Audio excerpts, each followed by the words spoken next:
Ini hari terakhir dan subuh terakhir. Sebenarnya dengan 5 kali pertemuan ceramah-ceramah seperti ini sudah lengkap.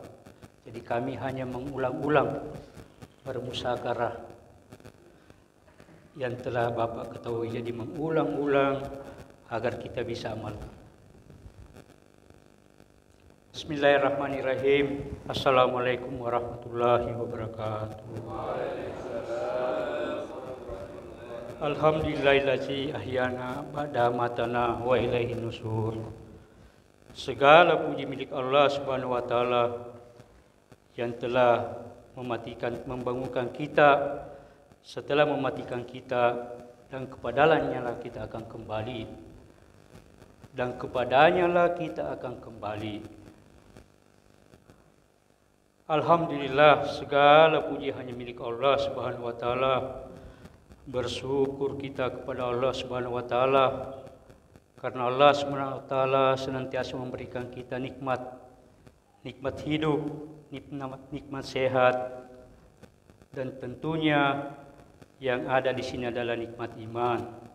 Dengan nikmat-nikmat yang Allah berikan kepada kita, maka kita gunakan untuk taat kepada Allah Subhanahu wa taala. Nikmat hidup, nikmat sehat kita gunakan untuk melangkahkan ke rumahnya Allah Subhanahu wa taala, untuk melaksanakan salah satu perintah Allah Subhanahu wa taala, yaitu perintah salat dan sunnah baginda Rasulullah sallallahu alaihi wasallam, yaitu berjamaah. Maka dikatakan salat yang terbaik yaitu berjamaah pada waktunya di mana azan dikumandangkan. Setelah itu yang mulia, karena kasih sayang Allah Subhanahu wa taala, Allah Subhanahu wa taala tetap dudukkan kita dalam suatu amal. Setelah kita tadi salat, maka kita duduk di tempat ini bermusyawarah agar iman kita meningkat. Bermusyawarah iman, membicarakan tentang kebesaran Allah Subhanahu wa taala, keagungan Allah Subhanahu wa taala, dan kehebatan Allah Subhanahu wa taala. Jadi yang mulia, bersyukur kita pada Allah Subhanahu wa taala karena Allah dudukkan kita dalam satu majelis yang sangat mulia. Bahkan nanti majelis ini apabila ditutup, maka malaikat penyuruh berkata, berdirilah, dosa-dosamu telah diampuni Allah Subhanahu wa taala. Jadi dengan pengorbanan sedikit saja dosa-dosa kita diampuni Allah Subhanahu wa taala. Jadi yang mulia, segala puji hanya milik Allah. Bersyukur kita pada Allah Subhanahu wa taala. Kembali Allah Subhanahu wa taala tempatkan di tempat yang paling mulia di antara tempat mulia yang ada di muka bumi. Walaupun di sini tempatnya sederhana, tapi ini karena rumah Allah, maka inilah tempat yang paling mulia. Dikatakan barang siapa yang meluangkan waktunya banyak di masjid, maka Allah akan memberikan rahmat kepadanya, memudahkannya melewati sirat. Kita tahu Pak bagaimana itu sirat. Dan Allah meridai hamba-hambanya yang senantiasa meluangkan waktunya di masjid. Apa yang dibuat di masjid untuk meluangkan waktu? Buat amal. 4 amal telah diulang-ulang, yaitu taklim wa ta'lum. Taklim wa ta'lum ini untuk meningkatkan amal. Kita senantiasa mendengar hadis-hadis dari Rasulullah SAW, firman-firman Allah Subhanahu wa taala untuk meningkatkan amal. Amal apa yang kita buat supaya bisa meningkatkan amal? Ada lagi yang namanya zikir wal ibadah. Zikir, salat untuk mendekatkan diri kepada Allah Subhanahu wa taala. Dan yang terakhir, yang ketiga adalah dakwah wa tabligh. Menyampaikan apa yang telah kita belajar di masjid. Menyampaikan tentang pentingnya salat, menyampaikan tentang pentingnya mengajak manusia taat kepada Allah Subhanahu wa taala, menyampaikan tentang pentingnya membaca Al-Qur'an. Maka itu akan mendekatkan kita kepada Allah Subhanahu wa Ta'ala, meningkatkan iman. Dan yang terakhir adalah hikmat, menghikmat masjid, membersihkan masjid, makan dan lain sebagainya. Itu akan menjadi mahabbah atau saling cinta mencintai daerah kita. Itulah yang mulia dengan berdiamnya kita di masjid, belajar untuk 4 amal seperti ini. Memfokuskan diri di rumahnya Allah, belajar agama. Karena terus terang Pak, kami ini orang biasa, tidak tahu apa-apa, maka kita belajar untuk mendekatkan diri kepada Allah Subhanahu wa Ta'ala. Begitu pula dengan 4 amal seperti ini, agar wujud agama dalam rumah kita, di keluarga kita, maka bekal-bekal ini kita bawa ke rumah-rumah kita. Di rumah kita buat taklim wa ta'allum. Di rumah kita buat dakwah wa tabligh, senantiasa membicarakan kebesaran Allah Subhanahu wa Ta'ala. Anak-anak kita biasakan apabila dia meminta sesuatu, maka kita katakan minta sama Allah, nak. Allah lah yang memberi rezeki, Allah lah yang menghidupkan kita. Minta sama Allah, bukan Bapak ini hanya sebagai asbab saja. Kita ajak anak-anak kita, keluarga kita untuk tilawat Al-Quran, membaca Al-Quran, agar mendekatkan diri kepada Allah Subhanahu wa Ta'ala. Setelah itu, karena di sini, di tempat ini kita senantiasa bermusyawarah, jadi di rumah-rumah kita juga bermusyawarah di keluarga kita, apa yang telah diperbuat sebelumnya dan apa yang akan dibuat sebelumnya, senantiasa sambil memotivasi agar tingkatkan amal, mentarget bahwa dunia ini sementara, akhirat selamanya. Semua akan mati, maka bekal-bekal yang akan kita bawa adalah hanyalah bekal-bekal takwa kepada Allah Subhanahu wa Ta'ala. Apabila amal-amal ini kita buat suasana agama dalam rumah-rumah kita, maka yang mulia, nikmat ini hidup Pak, bahagia ini hidup. Karena kebahagiaan itu bukan karena banyaknya harta, lengkapnya rumah-rumah kita dengan fasilitas, tapi kebahagiaan itu di dalam rumah-rumah kita. Apabila rumah-rumah kita buat amal, maka Allah akan berikan ketenangan di rumah kita. Dalam keadaan apapun kondisi kita Pak, dalam keadaan tidak punya apa-apa, tapi ada ketenangan di rumah kita, ada rasa kaya.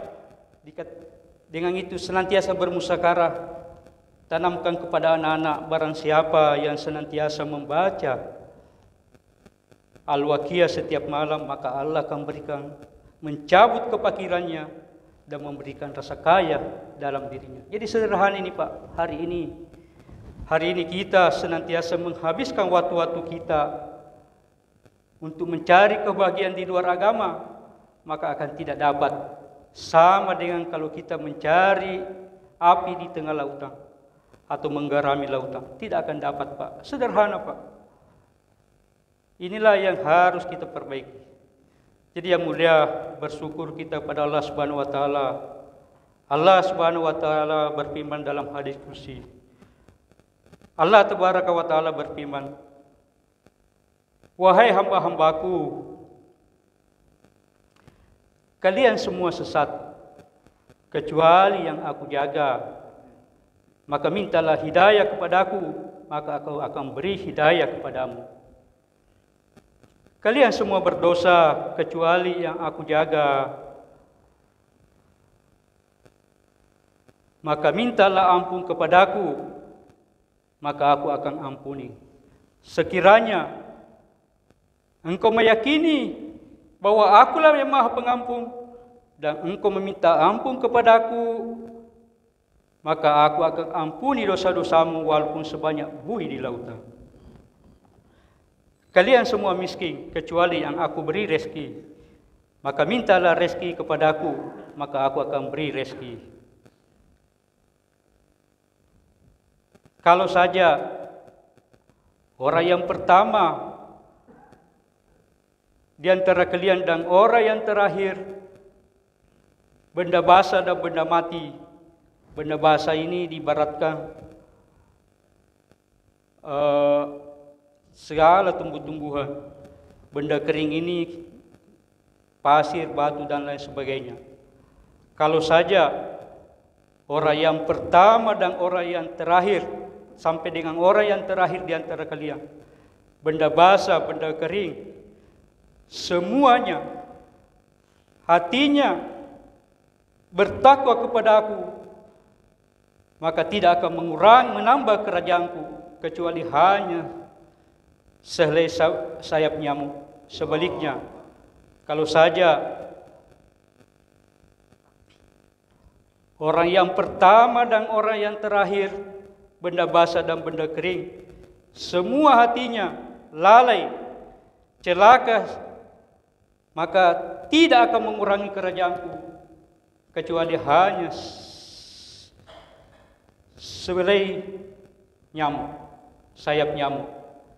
Begitu pula yang mulia, dikatakan kalau saja seluruh manusia dari awal sampai yang terakhir, benda basah, benda mati, semuanya meminta sesuai angan-angannya. Semuanya meminta sesuai angan-angannya.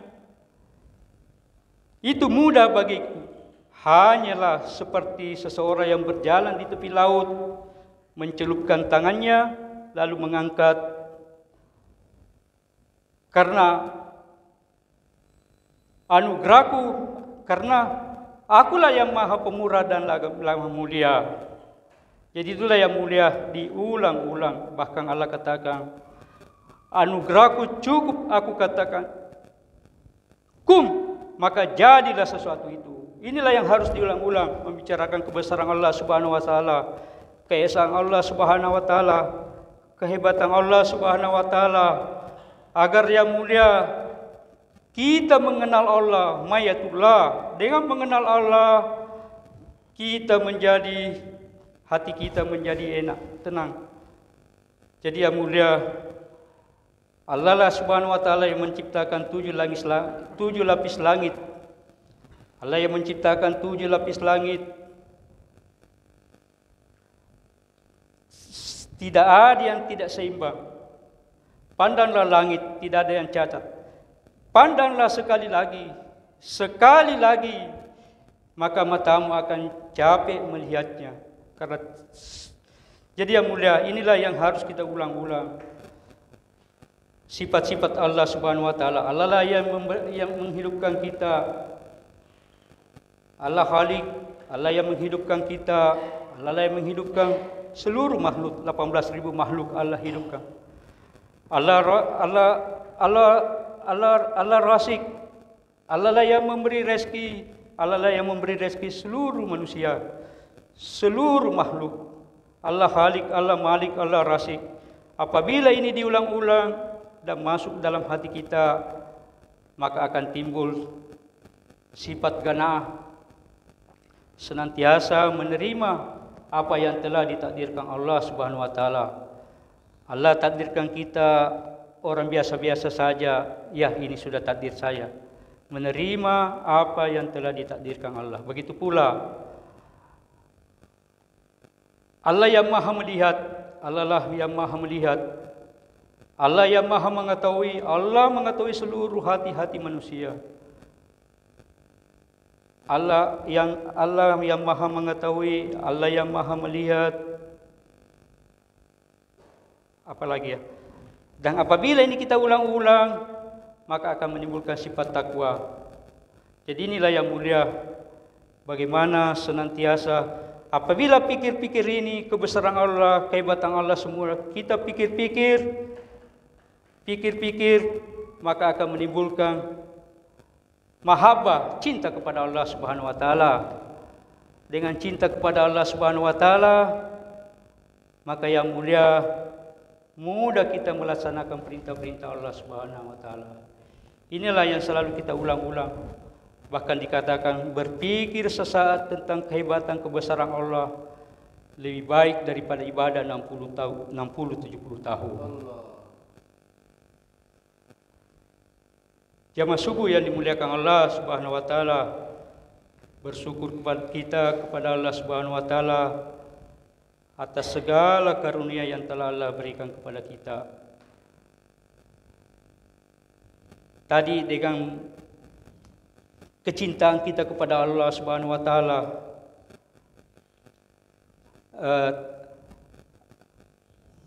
mengenal Allah Subhanahu wa taala, maka akan timbul inilah yang harus kita ibadahi. La ilaha illallah. La ilaha illallah yaitu tidak ada yang berhak disembah selain Allah. Kenapa yang mulia? Kita telah tahu bagaimana sifat-sifat Allah Subhanahu wa taala. Dialah yang memberi kita rezeki, Dia yang menghidupkan, Dia yang memelihara kita, Dia yang maha melihat, maha mengetahui. Maka akan timbul kalimat la ilaha illallah. Jadi yang mulia, barang siapa yang apabila Allah Subhanahu wa taala dengan kasih sayangnya mau mengampuni dosa-dosa kita, maka Allah ilhamkan kepada kita untuk senantiasa mengucapkan la ilaha illallah. Sehingga yang mulia, di ars Allah Subhanahu wa taala ada satu tiang yang terbuat dari nur. Apabila seorang hamba mengucapkan la ilaha illallah dengan ikhlas, maka tiang tersebut bergetar. Dia bergetar, maka Allah Subhanahu wa taala berkata kepada tiang, "Berhentilah bergetar." Tiang tersebut menjawab, "Bagaimana aku tidak mau berhenti bergetar, ya Allah, Engkau belum ampuni dosa-dosanya." Maka diampunilah dosa-dosanya. Jadi yang mulia, bersyukur kita ya orang-orang yang senantiasa mensikirkan kalimat la ilaha illallah, mengucapkan kalimat la ilaha illallah. Bahkan yang mulia, dengan kalimat-kalimat ini dikatakan barang siapa yang mampu mengucapkan kalimat la ilaha illallah di akhir hayatnya, maka diampunilah, maka dimasukkan ke dalam surga. Selain itu yang mulia, setelah kita mengenal Allah, tahu kalimat la ilaha illallah, maka ada lagi petunjuk, yaitu Muhammad Rasulullah. Muhammad adalah Rasul Allah. Maka maksudnya satu-satunya cara untuk mendapatkan kebahagiaan di dunia yang hanya sementara dan di akhirat selamanya hanyalah dengan cara baginda Rasulullah SAW, yaitu mengikuti apa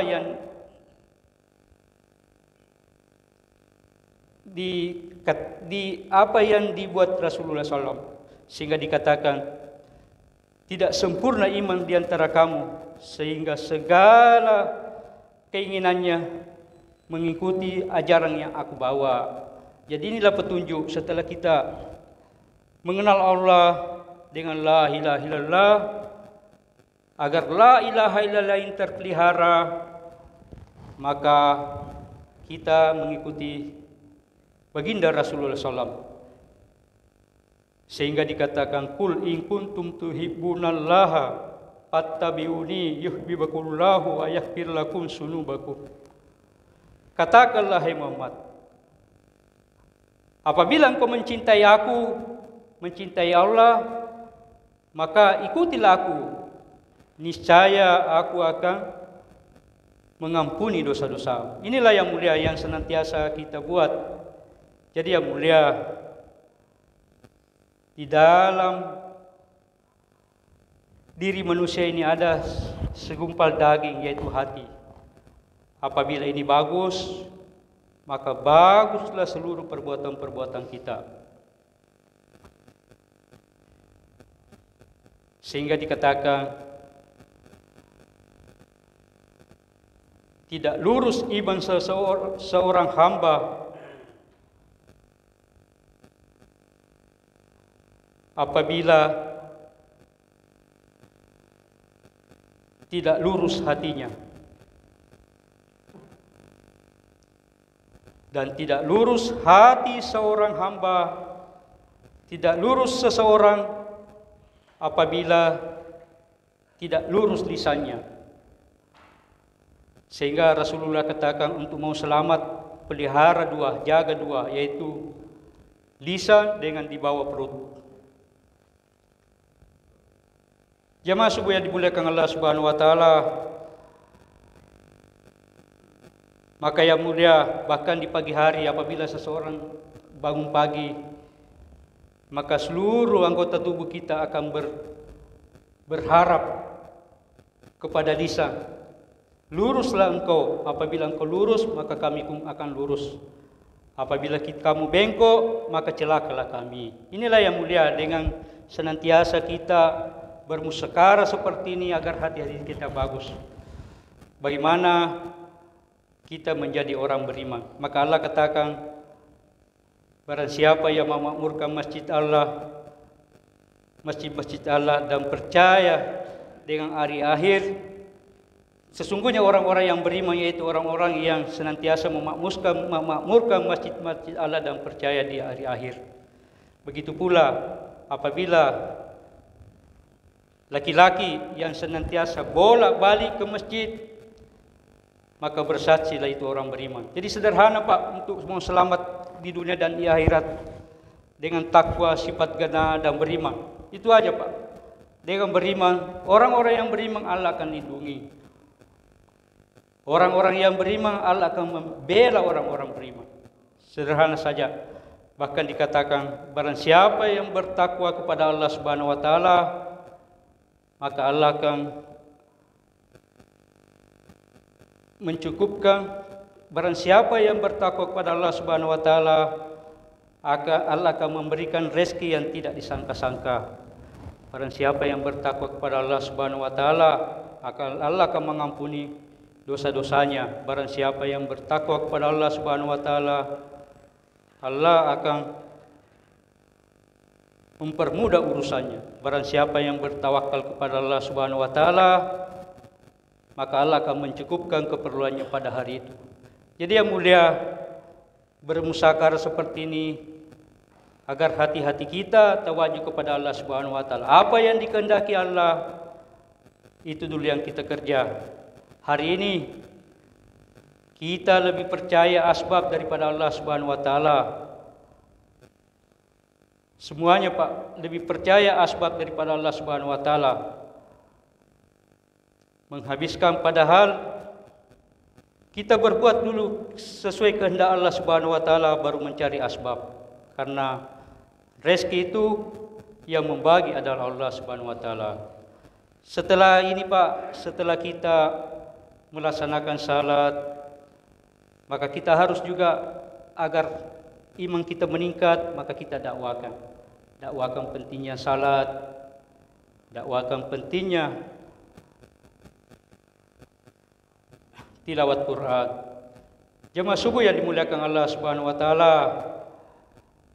dengan dakwah maka iman akan meningkat sebagaimana telah dikisahkan dalam Al-Qur'an para nabi. Nabi Nuh alaihissalam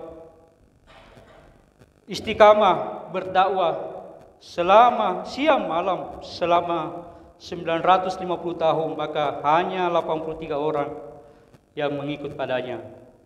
Begitu pula Nabi Ibrahim dengan pengorbanannya berdakwah, yang pengikutnya hanya dua, yaitu Nabi Lut dan istrinya. Nabi Musa alaihissalam bermujahadah berdakwah, maka Bani Israel ikut kepadanya. Nabi Isa alaihissalam dengan kesuhudannya berdakwah, maka 15 orang pengikutnya. Hari ini Pak, interval antara Nabi Isa alaihissalam ke baginda Rasulullah SAW yaitu kurang lebih 600 tahun. Kalau tidak salah 300 atau 600 tahun. Di mana karena tidak ada dakwah, maka kembali jahiliyah. Maka Allah Subhanahu wa taala utus baginda Rasulullah SAW menyampaikan risalah agama, sehingga yang mulia para sahabat hanya membicarakan iman selama 13 tahun di Mekah, 10 tahun di Madinah, maka yang mulia Allah Subhanahu wa taala gambarkan di dalam Al-Qur'an para sahabat ridha kepada Allah dan Allah pun ridha kepada sahabat. Inilah yang harus kita ikuti para sahabat, meningkatkan iman. Jadi sahabat itu Pak, karena kesempurnaan iman, maka pada zaman sahabat ketika perang Tabuk, umat Islam hanya 300. Kaum kafir Quraisy berjumlah 1000, tidak seimbang. Tapi keyakinan hanya kepada Allah Subhanahu wa taala, yakin dengan janji-janji Allah Subhanahu wa taala, maka Allah beri pertolongan kepada kaum muslimin, yaitu dengan kemenangan kaum muslimin. Begitu pula senantiasa mengikuti sunnah-sunnah Rasulullah SAW. Suatu perang, tadi perang Badar, ini perang Tabuk. Perang Tabuk itu umat Islam jumlahnya banyak, tapi tidak mengikuti perintah Rasulullah SAW, di mana Rasulullah katakan berjaga sampai selesai perang.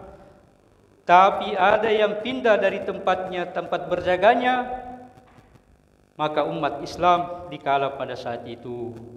Dengan sunnah-sunnah Rasulullah SAW dikatakan barang siapa yang menghidupkan sunnahku, berarti sungguh dia mencintaiku. Barang siapa mencintaiku, bersamaku dengan surga, dalam surga. Jadi yang mulia, dengan satu sunnah saja akan diberikan kemenangan, yaitu dalam suatu peperangan. Waktu zaman Khalifah Umar radhiyallahu anhu, di mana pada saat itu sudah lama terjadi peperangan dan umat Islam sudah banyak yang berguguran. Maka amir rombongannya, pemimpinnya, komandannya bersurat kepada Umar radhiyallahu anhu, meminta bantuan pasukan. Maka apa yang terjadi Pak? Umar radhiyallahu anhu hanya mengirim satu orang tua dan mengamati para pasukan. Dan ternyata yang mulia ada satu sunnah sahabat yang dia tidak buat, yaitu bersiwak. Maka yang mulia diperintahkanlah pasukan ke sungai untuk bersiwak. Sewaktu bersiwak, ada mata-mata musuh melihat kaum muslimin bersiwak. Maka dia melaporkan kepada pimpinannya, bilang kaum muslimin sekarang mengasah gigi-gigi mereka dan akan menggigit kita. Karena menjalankan satu sunnah, maka Allah Subhanahu wa taala mempengaruhi hati-hati kaum kafir dengan ketakutan. Maka dia lari dari medan perang. Maka dengan satu sunnah saja, maka Allah menangkan kaum muslim. Inilah yang mulia dengan senantiasa duduknya kita di sini. Jadi ini hati kita Pak, kita perbaiki hati kita, karena hatilah dari segala masalah-masalah. Seorang ahli hikmah berkata, hati-hatilah dalam berpikir, karena dengan berpikir dapat mempengaruhi perkataan. Hati-hatilah dalam berkata, karena dengan berkata dapat mempengaruhi perbuatan.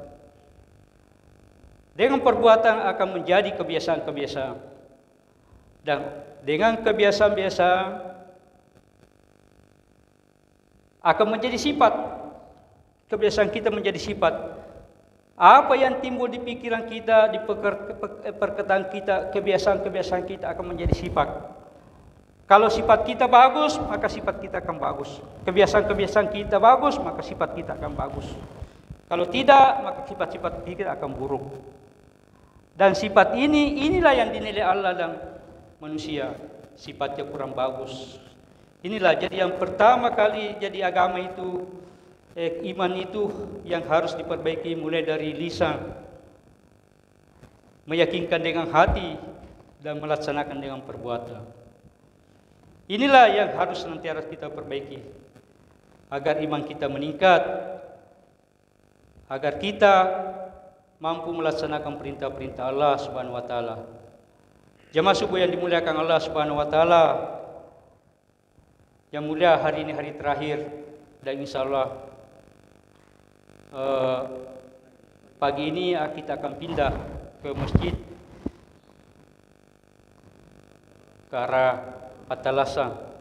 Jadi yang mulia, untuk itu atas nama rombongan Pak, kami mengucapkan banyak-banyak terima kasih atas segala fasilitas yang kami pakai. Listrik yang kami pakai Pak, air, mungkin ada sikap-sikap kita yang kurang berkenan. Bahkan yang mulia, kita mengurangi amal-amal Bapak karena selama ini Bapak di saf pertama, kami yang mengisi saf pertama.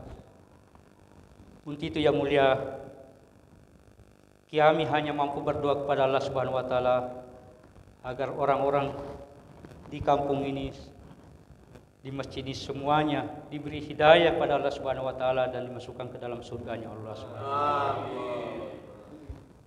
Baik, untuk sempurnanya majelis, kita tutup doa kifarat majelis. Subhanallah wa bihamdihi, subhanaka wa bihamdika, asyhadu an la ilaha illa anta, astaghfiruka wa atubu ilaik. Assalamualaikum warahmatullahi wabarakatuh. Waalaikumsalam.